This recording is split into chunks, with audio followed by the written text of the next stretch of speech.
आप इस कैमरे को बंद करें और आप यहाँ से जाएं। बहुत हो गया, जाएं, बहुत हो गया। अच्छा, मुझे ये बताएं, ये जितने भी कानून हैं ये सिर्फ पॉलिटिशियंस के लिए और बड़े बड़े सरमायादारों के लिए हैं? गरीब को क्यों एकदम से तख्तादार पे लटका दिया जाता है?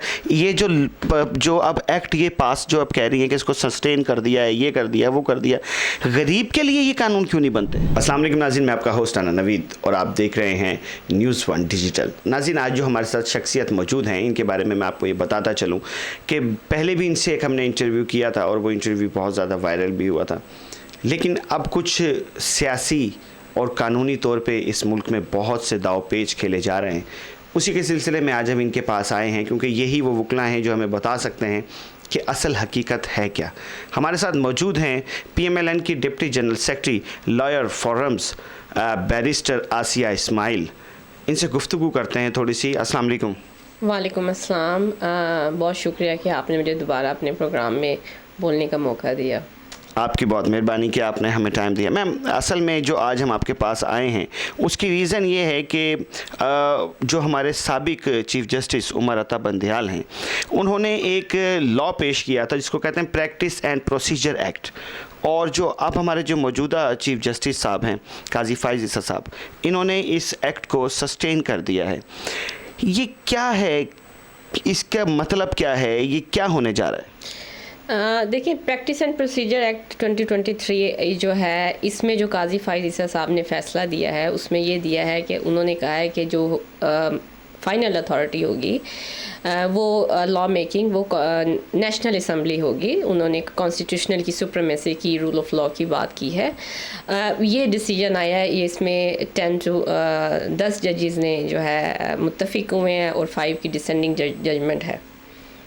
अच्छा, ये तो है। मुझे ये बताएं कि ये कभी इख्तियारात सारे चीफ़ जस्टिस के पास चले जाते हैं, कभी इख्तियारात जो हैं वो नेशनल असम्बली चले जाते हैं, ये क्या हो रहा है? ये देखिए, ये काजी फ़ाइज़ ईसा के इस जो है जो शॉर्ट जजमेंट उन्होंने अभी दी है, डिटेल जजमेंट आनी है, उससे बहुत सारी चीज़ें वाज़िया हो जाएंगी।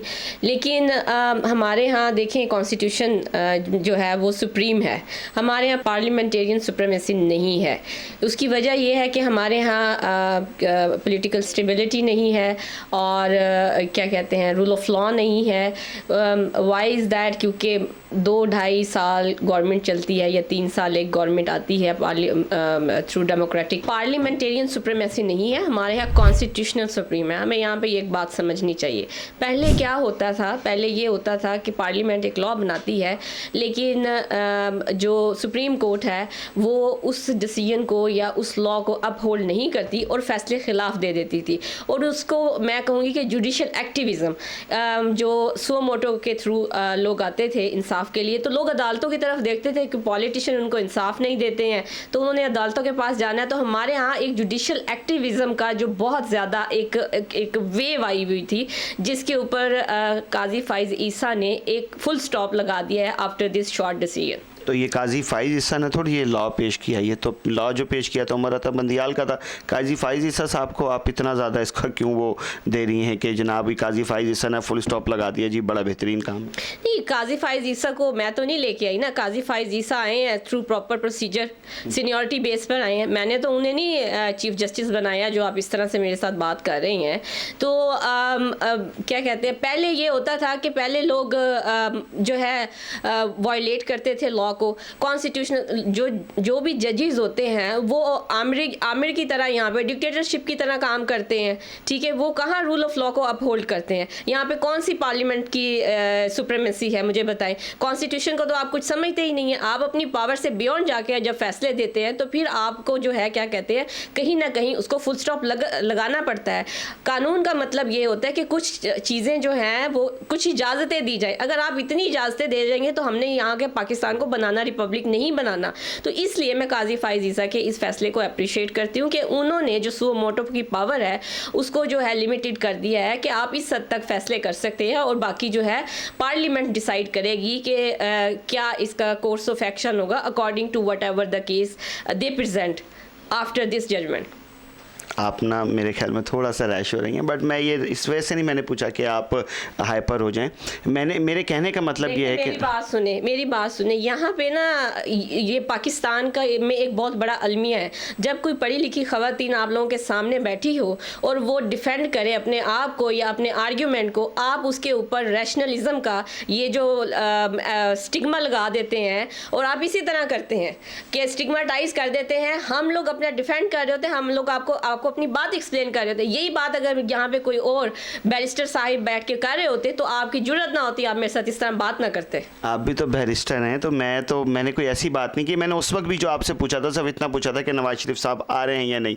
अगर आप उस पर कोई ऐसा आप उस पर रिप्लाई दे रही हैं तो देखें, वो मैं तो नहीं आपको कह रहा, आप अपनी मर्जी से दे रही हैं ना। नहीं, मैं अपनी मर्जी से दे रही हूँ, मेरी एक ओपिनियन है, जो मैं ओपिनियन आपको दे रही हूँ, आप मेरी ओपिनियन को out of the context project करें। नहीं, मैं आउट ऑफ कॉन्टेक्स्ट नहीं मैंने आप इसी तरह से करते हैं। आप लोग ये जितने भी सहाफ़ी हैं वो उनको जो बात बताई जाती है वो उसको इतना अपने हिसाब से चलाते हैं अपनी रेटिंग बढ़ाने के लिए। आपने मेरी पोजीशन को चैलेंज किया, पहले आपने मेरा इंटरव्यू लिया, जो बातें मैंने नहीं कही थी वो आपने बातें जो हैं वो ऑन एयर कर दी और मेरी सारी चीज़ को मुझे ऐसे प्रोजेक्ट किया कि मैं जो ओहदेदारान हूँ जो PMLN की, मैं PMLN के खिलाफ हूँ, जबकि हालांकि ऐसा नहीं है। हमारी PMLN की पार्टी में बहुत ज़्यादा यूनिटी पाई जाती है और हमारे अंदर अगर आप दरारें पैदा करने की कोशिश करेंगे तो ये आपकी कोशिश नाकाम हो जाएंगी। मैम देखें, आप ना सारे का सारा कसूरवार ऐसा लग रहा है कि आप मुझे ठहरा रही हैं, बट मैंने तो एक क्वेश्चन आपसे पूछा था उस वक्त भी और अब भी मैं यही क्वेश्चन पूछ रहा हूँ। आप थोड़ा सा ना चिल होके, ठंडी होके मेरी सिर्फ एक बात सुने। आप PMLN की ओहदेदार हैं, डिप्टी जनरल सेक्रेटरी हैं, आपके पास कोई छोटा ओहदा नहीं है। मैंने तो आपसे क्वेश्चन इतना पूछा कि मियाँ साहब आ रहे हैं कि नहीं, और अब भी यही क्वेश्चन मैं पूछ रहा हूँ कि क्या जो ये लॉ एक्ट जो है इसके थ्रू मियाँ साहब आ रहे हैं? देखिए, मेरी बात सुने, उस वक्त जब आपने मेरा इंटरव्यू लिया था उस वक्त ये चीज़ें प्रोसेस में थी और कोर्ट में प्रोसीडिंग चल रही थी। ये procedure practice and procedure act 2013 के हवाले से, ठीक है। और मैंने आपको मियाँ साहब की लीगल पोजीशन बताई थी। अभी अजीज़िया अल अजीज़िया, ये कौन सी लीगल पोजीशन है? आपने कहा वो भाई के दौर में नहीं आया, आप क्या है? मैंने आपको यही कहा था कि अभी अल अजीज़िया केस, हाँ। ठीक है, और एवनफील्ड के केस में जब उनको एब्सकॉन्डर डिक्लेयर किया गया और बाय लॉ ये चीज़ें लॉ में लिखी हुई हैं कि जो एब्सकॉन्डर होते हैं, जो फ्यूजिटिव लॉ होते हैं, उनको कुछ चीज़ें जो हैं वो कुछ प्रिविलेजेस जो as a citizen of Pakistan आप इंजॉय कर सकते हैं। और फिर वो तो 3 टाइम हमारे प्राइम मिनिस्टर रह चुके हैं, ठीक है, और डेमोक्रेटिकली वो इलेक्ट होके गवर्नमेंट में आए हैं। तो वो मैंने बात की थी जिसको आपने इस तरह से पोर्ट्रेट किया कि शायद मेरी पार्टी मेरे खिलाफ हो जाएगी। एंड मैं तो अपनी पार्टी को, सारे लीडरशिप को अप्रिशिएट करती हूँ कि अभी आपके इंटरव्यू से पहले मैं लीडरशिप से मिल के आई हूँ कि उनका मेरे ऊपर इतना एतमाद है कि उन्हें मुझे अप्रिशिएट किया। उन्होंने कहा ये जो आप लोग जर्नलिस्ट होते हैं ये चीज़ों को इतना नेगेटिव पोर्ट्रे करते हैं, इतना नेगेटिव पोर्ट्रे करते हैं। और फर्स्ट ऑफ ऑल जब जहाँ पे फीमेल आती है आप सोचते हैं कि इनको दबा लें और इनसे बातें जो हैं वो निकलवा लें और इनके ऊपर एक स्टिग्मा लगा दें। आपको ये पता है कि इस ओहदे के साथ और being a female as a leadership position मेरे ऊपर एक रिस्पॉन्सिबिलिटी है, मेरे ऊपर वो ज़्यादा रिस्पॉन्सिबिलिटी है। आपसे जो ये चीज़ें जो पूछने का बुनियादी मकसद था ना वो ये था कि आप एक एडवोकेट होने के साथ साथ, आप एक PMLN की ओहदेदार होने के साथ साथ आप पाकिस्तानी भी हैं, आप अवाम भी हैं। एक अवाम क्या सोचती है, मैंने तो ये सोच के आपके क्वेश्चन पूछा था, लेकिन खैर मुझे नहीं पता था कि आप इस बात को अभी डिस्कस करेंगी। मैं तो आपसे इंटरव्यू करने आया था जो प्रैक्टिस एंड प्रोसीजर एक्ट जो है इस पे, लेकिन खैर आप अब हमारे पेशे को भी आप कह रही हैं अब, लेकिन जाहिर है कि मैं आपसे ये बात नहीं करूँगा। लेकिन मुझे अब आप सिर्फ इतना बताएँ कि क्या नवाज़ शरीफ साहब अब मौजूदा सूरत हाल में आ रहे हैं? जी, नवाज शरीफ साहब देखे, वो उन्हें ज़रूर आने चाहिए, ठीक है, आना नहीं चाहिए। क्यों नहीं आ रहे? वो क्यों नहीं आ रहे का क्या मतलब है? 21 अक्टूबर डेट अनाउंस तो कर दी पार्टी ने। कंफर्म आ रहे हैं? कंफर्म आ रहे हैं। अब मुझे ये बताएं कि अगर वो आ जाते हैं तो इस एक्ट के तहत उनके साथ क्या किया जाएगा? देखिए, इस एक्ट में रेट्रोस्पेक्टिव पोजीशन ली गई है। जितने भी पास्ट इंक्लूडिंग मियाँ साहब के अगेंस्ट जो भी केसेस हैं वो सब उनके ऊपर ये लॉ अप्लाई नहीं होगा। इसके बाद जो न्यू केसेस आएंगे या जो भी सो मोटो नोटिस लिया जाएगा या सुप्रीम कोर्ट के पास कोई भी एप्लीकेशन या पिटीशन आएगी तो वो उसको accordance with the law deal करेंगे। अच्छा, मुझे ये बताएं, ये जितने भी कानून हैं ये सिर्फ पॉलिटिशियंस के लिए और बड़े बड़े सरमायादारों के लिए हैं, गरीब को क्यों एकदम से तख्तादार पे लटका दिया जाता है?